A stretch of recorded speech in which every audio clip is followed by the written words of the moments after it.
নির্বাচনের জন্য এখনও লেভেল প্লেইং ফিল্ড তৈরি হয়নি বলে অভিযোগ করেছে জামায়াতে ইসলাম।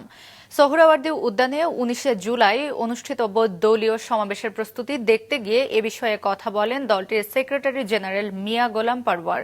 তিনি আবারও জাতীয় নির্বাচনের আগে স্থানীয় সরকার নির্বাচন দাবি করেন। বলেন, জুলাই সনদ ঘোষণা, গণহত্যার বিচার দৃশ্যমান হওয়া এবং অবাধ সুষ্ঠু নির্বাচন সহ ৭ দফা দাবিতে হবে তাদের সমাবেশ।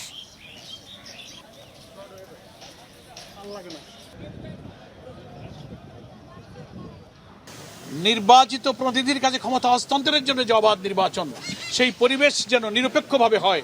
সরকার, নির্বাচন কমিশন, সমস্ত প্রশাসন যেন নিরপেক্ষভাবে মানুষের সকল সংশয়কে দূর করে নির্বাচন সুষ্ঠুভাবে পরিচালনার জন্য একটা লেভেল প্লেইং ফিল্ড, কোনো দিকে না ঝুঁকে সবার ক্ষেত্রে সমতার ভিত্তিতে যে গণদাবি উঠেছে, এটা যেন নিশ্চিত করতে পারেন।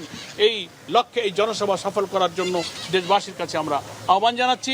সরকারের ভূমিকায় এখনো জনগণ সংশয়ের মধ্যে আছে, এজন্যই বলছি ফি এখন নাই।